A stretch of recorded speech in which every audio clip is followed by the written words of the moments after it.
علامہ اقبال میری ایک بہت بڑی سورس ہے، بلکہ سب سے زیادہ گہرا اثر مجھ پر جو ہے بچپن سے جو ہوا ہے وہ تو علامہ اقبال کا ہے۔ 5ویں جماعت کا طالب علم تھا جب ان کا یہ شعر میرے ذہن میں کہیں چپک کر رہ گیا ہے، جواب شکوہ کا، وہ زمانے میں معزز تھے مسلمان ہو کر اور تم خوار ہوئے تارک قرآن ہو کر۔ پھر علامہ اقبال نے مغربی فکر پر شدید تنقید کی، بہت بڑا ناقد، اور خاص طور پر مغربی تہذیب جو ہے اس کی نفی کی۔ یہ سارا کام کیا اور اس سب سے بڑھ کر وہ تجدید ملت اسلامی کا علمبردار بن کر سامنے آیا۔ اس نے خوشخبری دی کہ دنیا میں اسلام کے غلبے کا دور آنے والا ہے۔ ملت اسلامیہ جو اس وقت دبی ہوئی ہے، پسی ہوئی ہے، پوری دنیا میں پامال ہے۔ آپ کو معلوم ہے کہ پہلی جنگ عظیم کے بعد کیا صورت ہو گئی تھی؟ سلطنت عثمانیہ کے جب دھجیاں بکھیر دی گئیں اور کولونیل امپیریلزم جو ہے پورے عالم اسلام پر حکمران تھا، پورا عالم اسلام جو ہے محکوم، اگرچہ یہ دبے ہوئے ہیں، پسے ہوئے ہیں، گرے ہوئے، لیکن ان کا دوبارہ غلبہ ہوگا، یہ ابھریں گے، ملت اسلامیہ کی تجدید ہوگی، اسلام کی نشأت ثانیہ ہوگی۔ اسلام کے روشن مستقبل کے مبشر بن کر علامہ اقبال سامنے آئے۔ اور ایک اور جو بہت بڑا کام کیا وہ وہی وطنی قومیت کی شدید نفی، بلکہ شدید کا لفظ بھی کافی نہیں ہے، شدید ترین نفی کی ہے۔ اس لیے کہ اس وقت وطنی قومیت جو ہے اس وقت مسلمانوں کو اپنے اندر انگلف کرنے کے لیے پوری قوت کے ساتھ زور لگا رہی تھی۔ میں نے علامہ اقبال کے حوالے سے جو باتیں کی ہیں کہ احیاء فکر اسلامی اور تجدید ملت اسلامی، اس کے ساتھ ساتھ ہندوؤں میں کیا ہو رہا تھا اس دور میں، ان کے ہاں بھی ان کی مذہبی تجدید کا عمل بڑی شدت کے ساتھ شروع ہوا۔ اس میں بھی چند ناموں کا میں تذکرہ کرنا چاہوں گا۔ بنکم چٹرجی، اس نے بندے ماترم کا یہ جو ترانہ ہے آج بھی بھارت کے اندر مجبور کیا جا رہا ہے مسلمانوں کو بھی کہ وہ بھی اسکولوں کے اندر یہ ترانہ پڑھیں، اور ابھی مسلمان رجسٹ کر رہے ہیں۔ اس میں وہ زمین کی بندگی، بھارت ماتا ہم تیرے بندے ہیں، اور یہ جو ہے ہندو رینائسنس کا ایک بہت بڑا جو ہے یوں سمجھیے کہ علم بردار۔ پھر دوسری شخصیت سامنے آئی، راجہ رام موہن۔ یہ شخص بہت بڑا فاضل، بڑا عالم، 10 کے قریب زبانیں جو ہیں ان کا ماہر، جس میں یورپینز بھی اور ایسٹرن بھی۔ پھر یہ کہ یہ مسلمانوں کا ہمدرد بن کر آیا۔ انگریز نے جب یہاں پر ان کے پادریوں نے تثلیث کی تلقین شروع کی ہے تو آئینہ توحید کے نام سے اس نے کتابچہ لکھا اس کی نفی کے لیے۔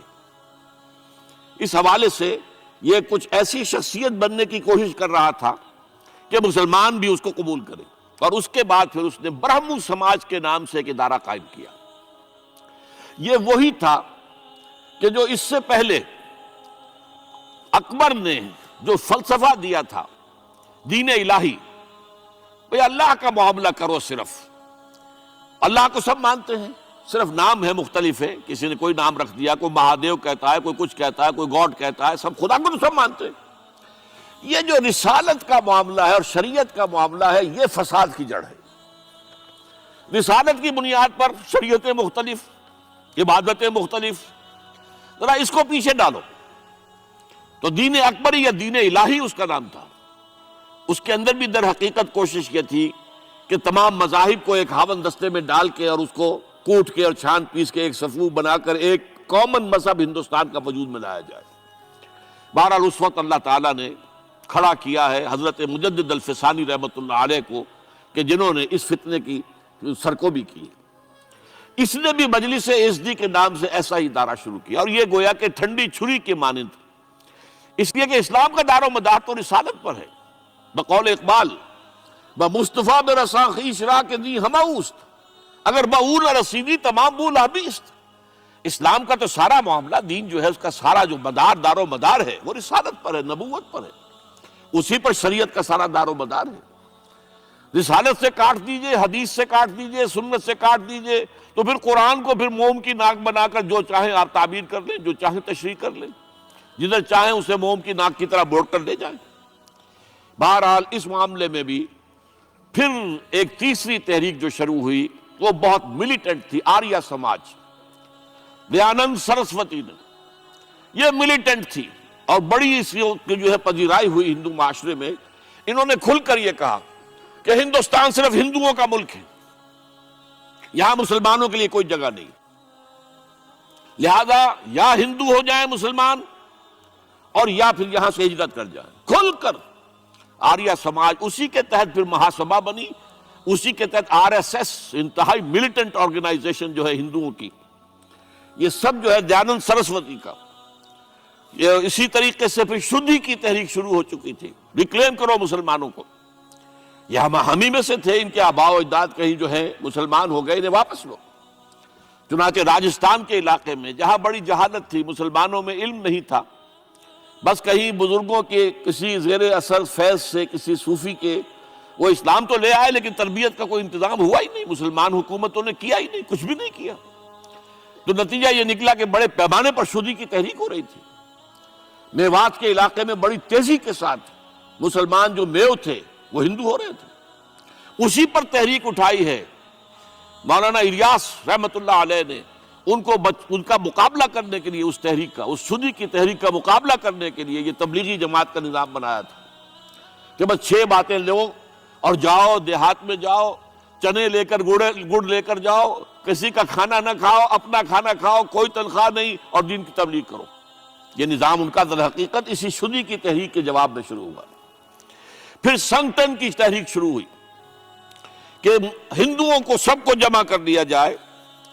اب اس اعتبار سے ذرا نوٹ کیجئے، علامہ اقبال نے جو نفی پھر وطنیت کی ہے، اتفاق سے یہاں یہ اشعار لکھے ہوئے ہیں: اس دور میں میں اور ہے، جام اور ہے، جم اور، ساقی نے بنا کی روش لطف و ستم اور، تہذیب کے آزر نے ترشوائے صنم اور، مسلم نے بھی تعمیر کیا اپنا حرم اور، ان تازہ خداؤں میں بڑا سب سے وطن ہے، جو پیرہن اس کا ہے وہ مذہب کا کفن.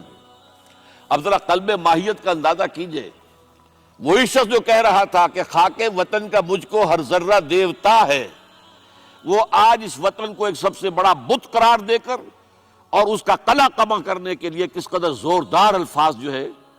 اور یہی دوسری طرف یہ بت کہ تراشیدہ تہذیب نوی ہے. یہ جو نیشن سٹیٹ کا تصور ہے، یہ 18ویں صدی سے یورپ میں شروع ہوا. نیشن سٹیٹ، ایک ملک میں رہنے والے سب شہری ہیں، برابر ہیں، اور ان کے اندر مذہب کا اختلاف ہو، یہ اس کا کوئی حیثیت نہیں. مذہب تو پرائیویٹ معاملہ ہے، ہاں جو سرکاری سطح پر ہوگا معاملہ، اجتماعی معاملات جو ہے وہ کسی مذہب سے طے نہیں ہوں گے. یہ نیشن سٹیٹ کا تصور، یہ بت کہ تراشیدہ تہذیب نوی ہے، غارت گرے کاشانہ دین نبوی ہے، بازو تیرا توحید کی قوت سے قوی ہے، اسلام تیرا دیس ہے تو مصطفی ہے، نہ زارہ دیری نہ زمانے کو دکھا دے، اے مصطفی خاک میں اس بت کو ملا تھا. اس سے بھی زیادہ مجھے ملا ہے ایک ان کے قطعہ جو ہے: منزل راہ رواں دور بھی دشوار بھی ہے، کوئی اس قافلے میں قافلہ سالار بھی ہے، بڑھ کے خیبر سے ہے یہ مارکہ دین و وطن. خیبر، غزوہ خیبر سے کہیں بڑھ کر یہ دین و وطن کا مارکہ، کہ ہمارے نزدیک ہماری قومیت کی بنیاد ہمارا دین. آج دنیا یہ کہتی ہے کہ قومیت کی بنیاد وطن ہے. یہ جو مارکہ دین و وطن ہے، بڑھ کے خیبر سے ہے یہ مارکہ دین و وطن. اس زمانے میں کوئی حیدر کرار بھی ہے. تو واقعہ یہ ہے کہ علامہ اقبال نے اس سلسلے میں وہ رول بھی پلے کیا کہ جو حضرت مجدد الفسانی رحمت اللہ علیہ نے دین اکبری کا قلع قمع کرنے میں ادا کیا تھا، اور اس میں کوئی شک نہیں ہے. اس اعتبار سے میں کہا کرتا ہوں کہ حضرت مجدد الفسانی کے بروز کی حیثیت رکھتے ہیں علامہ اقبال، اور ان کو جو گہری نسبت تھی. حاضر ہوا میں شیخ مجدد کی لحد پر، وہ خاک کے ہے زیر فلک مطلع انوار، گردن نہ جھکی جس کی جہانگیر کے آگے، جس کے نفس گرم سے ہے گرمی احرار. وہ ہند میں سرمایہ ملت کا نگہباں، وہ ہند میں سرمایہ ملت کا نگہباں. ملت کا سرمایہ تو سارا کا سارا جو ہے ایمان بالرسالت سے. آپ حضرت مجدد الفسانی کے خطوط پڑھیے، سب سے زیادہ زور اطاعت رسول، اطاعت رسول، اطاعت رسول، اطاعت رسول. جس کی جڑ کاٹنے کی کوشش کی تھی دین الہی کے ذریعے سے اکبر نے، اس کو دوبارہ مستحکم کیا ہے وہ مجدد الفسانی رحمۃ اللہ علیہ نے۔